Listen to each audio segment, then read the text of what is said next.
नमस्कार। आप देख रहे हैं हंगामा टाइम्स। अनुकृति शर्मा यानी कि मेरे साथ। आज के इस एपिसोड में सबसे पहले हम आपको ये बताएंगे कि क्या इस्लाम धर्म में नए साल का जश्न मनाना वर्जित है।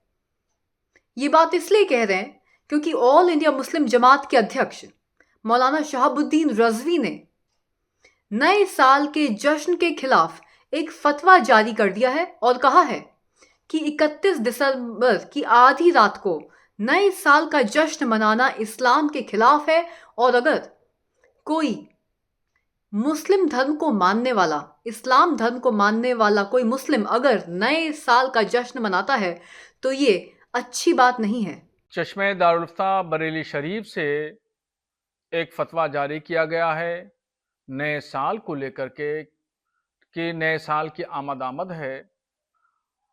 तो उस सिलसिले में जो जश्न मनाते हैं नौजवान लड़के और लड़कियां, उनके सिलसिले में हिदायत दी गई है। फतवे में कहा गया है कि नए साल का जश्न मनाना फ़ख्र की बात नहीं है और न ही ये जश्न मनाया जाना चाहिए और न ही मुबारकबाद देना चाहिए, इसलिए कि ये जो जश्न है नए साल का, ये अंग्रेज़ी साल यानी ईसाइयों का साल शुरू होता है और नए साल का जश्न मनाना ईसाइयों का मजहबी शियार है और किसी भी गैर मजहब का मजहबी शियार को अपनाना मुसलमानों के लिए सख्त नाजायज़ है। खास तौर पर हमारे जो मुस्लिम दर्शक हैं उन्होंने ये बात ध्यान से सुनी होगी कि उन्हें ये हिदायत दी गई है कि नए साल का जश्न वो ना मनाए और अगर कोई मनाता है तो ये धर्म के खिलाफ माना जाएगा, इस्लाम के खिलाफ माना जाएगा। इस्लाम धर्म में नए साल की शुरुआत 1 जनवरी से नहीं मानी जाती और यही कारण है कि बहुत सारे मुस्लिम देशों में नए साल के जश्न को इस्लाम विरोधी माना गया है। इनमें कौन कौन से देश आते हैं? Saudi Arab, Afghanistan, Iran, Iraq, Syria, Bahrain, Yemen, Somalia और मालदीव्स जैसे देश प्रमुख हैं जहां पर नया साल नहीं मनाया जाता है। इस्लाम धर्म में नए साल की शुरुआत मुहर्रम के महीने से मानी जाती है। ये महीना अंग्रेजों द्वारा बनाए गए कैलेंडर के हिसाब से जून और जुलाई के महीने में आता है। इस्लाम धर्म में इसे हिजरी कैलेंडर कहते हैं, जिसका हिंदी भाषा में अर्थ होता है प्रवास करना, यानी कि एक स्थान से दूसरे स्थान पर जाना। ये कैलेंडर चंद्रमा की चाल पर निर्भर करता है और इसमें अंग्रेजों के कैलेंडर के मुकाबले 11 दिन कम होते हैं। यानी हम इस्लाम के हिसाब से जो वर्ष माना जाता है उसमें 11 दिन कम होते हैं अंग्रेजों के कैलेंडर से। अंग्रेजों के कैलेंडर में एक साल में 365.2422 दिन होते हैं, जबकि हिजरी कैलेंडर में 354.306 दिन होते हैं। तो हिजरी कैलेंडर जो है जिसे इस्लाम में माना जाता है वो अंग्रेजी कैलेंडर से 11 दिन छोटा है। एक अनुमान के मुताबिक दुनिया के 190 करोड़ मुसलमानों में से 100 करोड़ से ज्यादा मुसलमान आज भी 1 जनवरी को नया साल नहीं मनाते, जबकि भारत के भी लगभग 21 करोड़ मुसलमानों में से कम 8 से 10 करोड़ मुसलमान ऐसे हैं जो नए वर्ष का जश्न 1 जनवरी को या 31 दिसंबर की रात को नहीं मनाते और वो इसे इस्लाम विरोधी ही मानते हैं।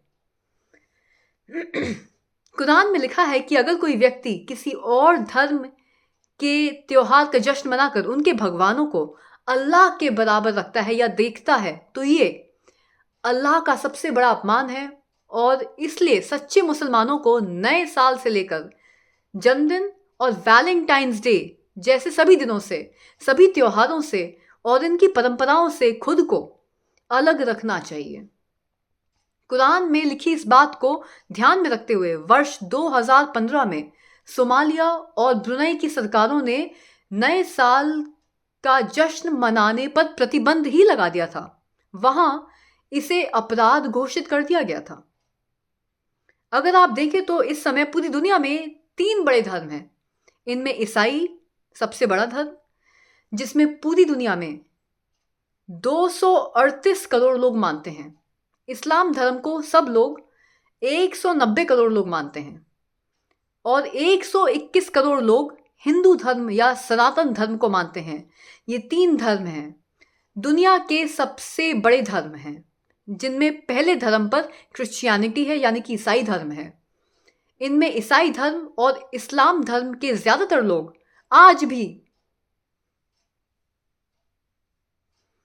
अपनी सांस्कृतिक जड़ों से जुड़े हुए हैं और उन्हें अपने नए साल और मूल कैलेंडर के बारे में पूरी जानकारी है और वो उसी को फॉलो भी करते हैं। लेकिन दुख की बात यह है कि ज्यादातर हिंदुओं को आज भी अपने नव वर्ष के बारे में पता ही नहीं है।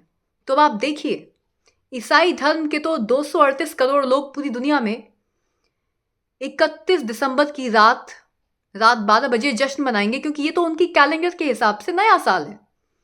इस्लाम धर्म के लोगों को अगर आप देखें, उनमें से ज्यादातर लोग अपने कैलेंडर को फॉलो करते हैं और वो 31 दिसंबर की रात को या 1 जनवरी को नया साल नहीं मनाते।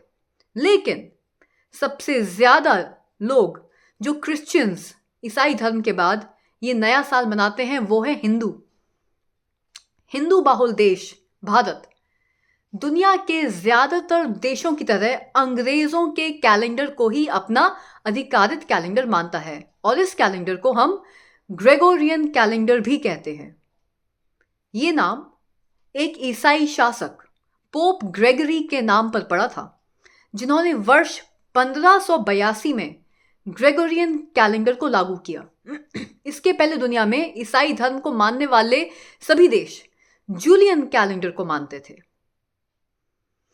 भारत के हिंदू विक्रम संवत कैलेंडर का पालन करते थे और मुस्लिम देश हिजरी कैलेंडर का पालन किया करते थे।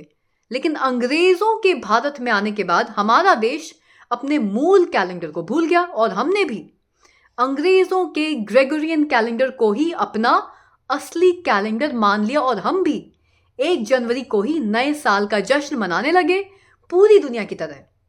अंग्रेजों द्वारा बनाए गए ये कैलेंडर कई बार संशोधित हुआ है। पहले इसे रोमन कैलेंडर के नाम से जाना जाता था, जिसमें एक साल 12 महीने या 365 दिन नहीं होते थे और उस कैलेंडर में, यानी कि रोमन कैलेंडर में, ये 10 महीने या 304 दिन का वर्ष हुआ करता था। और इस 10 महीनों के वर्ष में पहला महीना मार्च का होता था और आखिरी महीना मौजूदा कैलेंडर की तरह दिसंबर का ही होता था। लेकिन इसके बाद इसमें कुछ बदलाव लाए गए और इनमें काल की गणना के हिसाब से जनवरी और फरवरी के महीने को भी जोड़ दिया गया और बाद में यही कैलेंडर जूलियन कैलेंडर बना और इसी में बदलाव करके इसे मौजूदा कैलेंडर का रूप दे दिया गया, जिसे आजकल आप सब लोग फॉलो करते हैं। आज भी इस कैलेंडर में ज्यादातर महीनों के नाम रोमन देवताओं के नाम पर रखे गए हैं। जनवरी का महीना रोमन गॉड जानस को समर्पित है। मार्च का महीना रोमन गॉड मार्स को समर्पित है। मई का महीना ग्रीक लोगों के भगवान ग्रीक गॉड माइया को समर्पित है। जून का महीना रोमन गॉड जूनो को समर्पित है, इसलिए इसको जून कहा जाता है। और अगस्त का महीना पहले रोमन शासक ऑगस्टस को समर्पित है, इसीलिए इसका नाम अगस्त है या फिर अगस्त है। और इससे आप समझ सकते हैं कि आज भी दुनिया जाने अनजाने में अंग्रेजों की ही संस्कृति और उनकी ही विरासत को आगे बढ़ा रही है। फर्क बस इतना है कि मुसलमान इसका खुलकर विरोध करते हैं और हिंदू अपनी ही संस्कृति का मजाक उड़ाते हैं, जबकि हकीकत यह है कि सिर्फ 200 वर्ष पहले तक, यानी अंग्रेजों के भारत में आने से पहले तक, भारत में 1 जनवरी को कभी भी नए साल का जश्न नहीं मनाया जाता था। और ये सब 200 वर्षों से शुरू हुआ है, जब से अंग्रेज हमारे देश में आए हैं। भारत में मूल पंचांग के अनुसार नए साल की शुरुआत चैत्र महीने के शुक्ल पक्ष की पहली तिथि से मानी जाती है। अंग्रेजों के कैलेंडर के हिसाब से ये महीना मार्च और अप्रैल के महीने के बीच में आता है। इस कैलेंडर को विक्रम संवत कैलेंडर कहते हैं और आज भी होली और दिवाली जैसे त्योहार और हमारे परिवारों में शादी जैसे शुभ कार्यों की तारीख इसी कैलेंडर के हिसाब से निकाली जाती है। आपने देखा होगा, जब आप जाते हैं, घर में कोई विवाह होता है या पूजा पाठ होता है, कोई और शुभ तिथि निकालनी होती है तो इसी कैलेंडर के हिसाब से निकाली जाती है। लेकिन तब भी घर के ज़्यादातर सदस्यों के बारे में इसके बारे में पता ही नहीं होता है कि इसकी गणना कैसे करी जाती है। अंतर सिर्फ इतना है कि लोग त्योहारों और शुभ कार्यों की तारीख इस कैलेंडर के हिसाब से निकालते तो हैं, लेकिन भारत के हिंदुओं को इसके बारे में असल में कोई जानकारी नहीं होती। इसे सब कुछ ज्योतिषियों पर और पंडितों पर छोड़ दिया जाता है। वो जो तिथि निकाल कर देते हैं, लोग उसे चुपचाप मान लेते हैं। अंग्रेजों के कैलेंडर में असल में अगर देखा जाए तो कई सारी कमियां हैं। जैसे इसमें नया साल आने पर तारीख के सिवा कुछ नहीं बदलता और मौसम की प्रकृति भी एक जैसी रहती है। और इसमें नया साल रात को 12 बजे से शुरू होता है, जिसमें आजकल आपने देखा होगा पार्टियां होती हैं, आतिशबाजी होती है, जश्न मनाया जाता है, लोग बाहर निकलते हैं, पार्टी करते हैं। उस दिन बहुत सारी आपने देखा होगा पार्टीज होती हैं। जबकि हिंदू कैलेंडर में नया साल सूर्य की पहली किरण के साथ मनाया जाता है। रात में 12 बजे रात्रि में नहीं मनाया जाता, पहली किरण के साथ सूर्य की मनाया जाता है। इस दौरान मौसम भी बदलता है, शाम सुरमई हो जाती है, रात थोड़ी और उदार हो जाती है। पूरी प्रकृति नवीनता का एहसास कराती है। पुराने पीले पत्ते पेड़ से गिरने लगते हैं और प्रकृति अपने श्रृंगार की प्रक्रिया में आती है और ऐसा लगता है कि पूरी सृष्टि ही नए सृजन के कार्य में प्रवेश कर रही है। और यही कारण है कि हिंदू नववर्ष पवित्र त्योहारों के साथ शुरू होता है। कश्मीर में इस दिन को नवरोज, आंध्र प्रदेश और कर्नाटक में उगादी, महाराष्ट्र में उड़ी पड़वा, विशु केरल में, बैसाखी के नाम से पंजाब में ये नया साल शुरू होता है। लेकिन दुख की बात यह है कि संस्कृति के बारे में आज भी हमारे देश के ज़्यादा से ज़्यादातर लोगों को पता नहीं है। हमारे देश के लोग 31 दिसंबर की रात को पार्टी करना चाहते हैं। बहुत सारे लोग तो छुट्टी लेकर इस दिन के लिए अलग से हिल स्टेशंस पे जाते हैं, वेकेशंस लेते हैं। देश की बहुत बड़ी संख्या इस समय हिल स्टेशंस पे है और बहुत ज़्यादा ट्रैफिक जैम इस समय हिल स्टेशंस की सड़कों पे लगा हुआ है। मध्य रात्रि को नया साल मनाना चाहते हैं, हिल स्टेशंस पे जश्न मनाना चाहते हैं, पार्टी करना चाहते हैं। इनमें से ज़्यादातर लोगों को ये बात पता ही नहीं होगी कि जिस तारीख को वो नए साल का जश्न मनाने के लिए छुट्टी लेकर काम छोड़कर गए हैं या अपने दोस्तों के साथ इस दिन पार्टी करने वाले हैं, उस दिन तारीख के अलावा कुछ नहीं बदलने वाला। सिर्फ एक तारीख बदलेगी, ना तो मौसम बदलेगा, ना प्रकृति बदलेगी और ना ही कोई चमत्कार होने वाला है। लेकिन इसके बावजूद भी लोग सब कुछ भूल भाल कर नए साल का ऐसा जश्न मनाएंगे जैसे तारीख और साल बदलने से अगले दिन से ही उनकी जिंदगी भी भयंकर रूप से बदल जाएगी। पिछले साल दिल्ली में 4,200 और मुंबई में 3,000 लोगों का शराब पीकर गाड़ी चलाने से और ओवर स्पीडिंग की वजह से जुर्माना लगाया गया। इस साल भी शायद ज़्यादा कुछ बदलने नहीं वाला है। और आपको सच बताऊं, असल में नए साल का जश्न हमारे देश के जितने भी बड़े बड़े मेट्रो शहर हैं, चाहे वो दिल्ली हो, मुंबई हो, कोलकाता हो, हैदराबाद हो, कोई भी और बड़ा शहर हो, ये ऐसा जश्न है जिसमें पुलिस को अतिरिक्त सुरक्षा के बंदोबस्त करने पड़ते हैं, अतिरिक्त सीसीटीवी कैमरास लगाने पड़ते हैं, रात भर पुलिस को सड़कों पर रहना पड़ता है और पेट्रोलिंग करनी पड़ती है, सार्वजनिक स्थानों पर रहना पड़ता है। उस दिन अपराध और बढ़ जाता है, शराब पीकर गाड़ी चलाने के जो पैमाने हैं वो बढ़ जाते हैं। और उस दिन एक एडवाइजरी जारी करी जाती है कि लोग सावधान रहें। उस दिन अपराध बढ़ जाएंगे, मारपीट बढ़ सकती है, उस दिन दुर्घटनाएं बढ़ जाएंगी। अब आप सोचिए, ये कैसा जश्न है जिसमें पुलिस को सुरक्षा बढ़ानी पड़ती है, जिसमें लोगों को अपनी ही सुरक्षा के लिए ज्यादा ध्यान रखना पड़ता है, जिसमें सड़कों पर रात में कोहराम मच जाए। ये कैसी परंपरा है, ये कैसा जश्न है। एक और विरोधाभास ये है कि हमारी सरकार सिंगर्स को उनके कॉन्सर्ट में ऐसे गाने गाने से तो रोकती है जो शराब और हिंसा को बढ़ावा देते हैं। आपने देखा होगा, सरकारें आजकल बड़े बड़े गायक हैं, उन्हें कहती हैं कि आप अपने कॉन्सर्ट्स में ऐसे गाने मत गाइए जिससे शराब को बढ़ावा मिले या अपराध को बढ़ावा मिले, जिसके गाने के बोल इस तरह हों।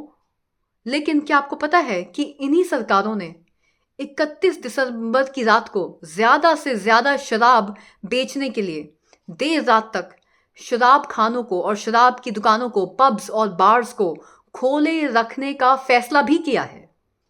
अब देखिए, नया साल आते ही लोग ये कहना शुरू कर देते हैं कि नया साल नए बदलाव और नई ऊर्जा लेकर आएगा और उनके जितने भी काम रुके हुए हैं वो सारे पूरे हो जाएंगे, नया साल शुभ होगा।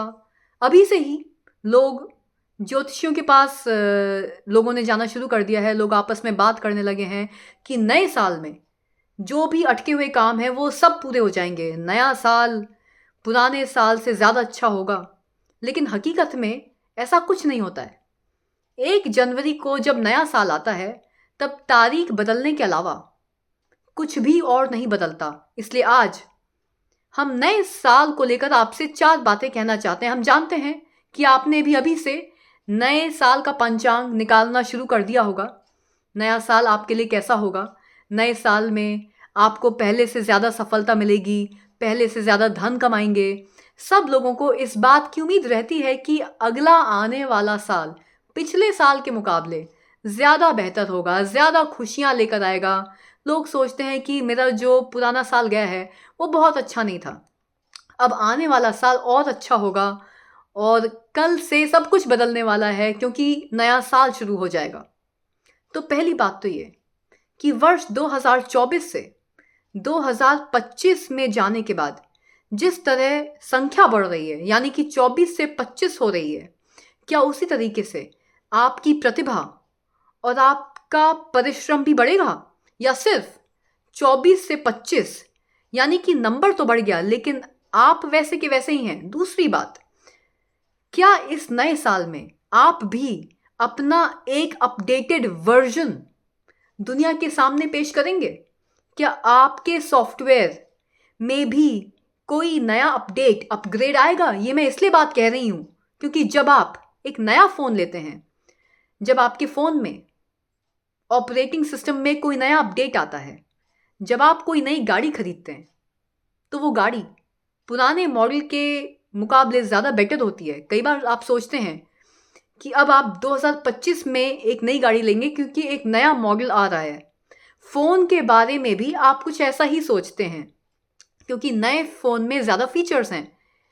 क्योंकि ये कैसे होगा? कम दाम में आपको ज़्यादा फीचर्स मिलते हैं, ज़्यादा बेहतर प्रोडक्ट मिलता है। अब आप ये तो उम्मीद कर रहे हैं कि नया साल आएगा और नए साल में आपको ज़्यादा, सब कुछ ज़्यादा मिलेगा। लेकिन क्या आपने अपने अंदर वो बदलाव किए हैं? क्या नए फ़ोन की तरह जैसे उसका अपडेटेड वर्जन होता है, आपका अपना भी एक नया अपडेटेड वर्जन 2025 में लोगों को देखने को मिलेगा? तीसरी बात, क्या आप इस नए साल में ज़्यादा सफलता, ज़्यादा धन और ज़्यादा खुशियों की उम्मीद करते हैं? बिल्कुल करते हैं। सभी लोग ये कहते हैं कि हम चाहेंगे कि नए साल में ज़्यादा पैसा, ज़्यादा खुशियाँ, ज़्यादा सफलताएं आएं। और क्या आप इन सब को पाने के लिए पिछले साल से भी ज़्यादा परिश्रम करने के लिए तैयार हैं? या आपने ऐसा सोच रखा है कि परिश्रम तो पिछले साल जैसा ही करेंगे, आपकी प्रतिभा वैसी ही रहेगी, लेकिन आपको धन ज़्यादा चाहिए? चौथी बात, क्या नए साल में आपने कोई नया कौशल क्या कोई नया हुनर सीखने के बारे में सोचा है? जब साल नया आ गया, 24 से 25 आ गई, तो आपको भी तो अपना एक नया अपडेटेड वर्जन लोगों के सामने लाना पड़ेगा। आपको भी अपने अंदर कोई नया कौशल पैदा करना होगा, अपने आप को पहले से बेहतर बनाना पड़ेगा, या आपका 2024 से 2025 में जाने के बाद आपका स्किल सेट भी 24 से बढ़कर 25 हो जाएगा। अगर आपका स्किल सेट बढ़ने वाला है, अगर आप बदलने वाले हैं, अगर आप आज 31 दिसंबर है, एक दिन का समय और ले लीजिए। अगर आपको ऐसा लगता है कि 1 जनवरी से आप बिल्कुल एक नए नवेले अवतार में लोगों के सामने आएंगे, जिसके पास ज्यादा बेहतर स्किल्स होंगी, पहले के मुकाबले ज्यादा समझदार होंगे, ज्यादा कॉम्पिटेंट होंगे, ज्यादा होशियार होंगे, ज्यादा परिश्रम करते होंगे, ज्यादा प्रतिभाशाली होंगे, तो जैसे साल बदला वैसे ही आपके अंदर भी नए बदलाव आ जाएंगे। तब तो आपको ज्यादा खुशियां, ज्यादा धन और ज्यादा सफलता की उम्मीद करनी चाहिए। लेकिन ज्यादातर मामलों में होता यही है कि साल बदलते जाते हैं, साल से बदलने के बाद मार्च, अप्रैल, मई, जून, ये सारे महीने आएंगे, फिर से आपको उम्मीद आने लगेगी कि अब आपका प्रमोशन होना चाहिए, अब आपकी तनख्वाह बढ़ जानी चाहिए, पेमेंट का टाइम आ गया है। और आप ये नहीं सोचेंगे कि साल तो बदल गया, लेकिन आप तो वैसे के वैसे ही हैं।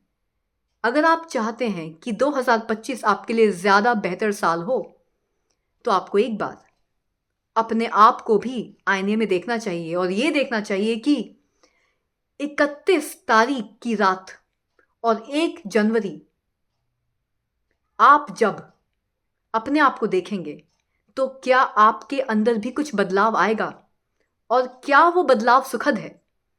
और इसके बारे में आप सोचिएगा जरूर। अब आपको यही बोलना चाहूंगी, इस शो को आज समाप्त करने से पहले आप सभी लोगों से मैं अनुकृति शर्मा यही कहना चाहूंगी कि जैसे इस रात के माध्यम से हमारा साल बदलने वाला है और हम 2024 से 2025 में प्रवेश करने जा रहे हैं, आप भी अपनी प्रतिभा बढ़ाएं, अपनी प्रतियोगिता बढ़ाएं, ज्यादा परिश्रमी बने, अपना नया अपडेटेड और सुखद वर्जन लोगों के सामने पेश करें, अपने स्किल सेट में बढ़ोतरी करें, अपनी स्किल्स को चमकाएं, उनको और बढ़ाएं।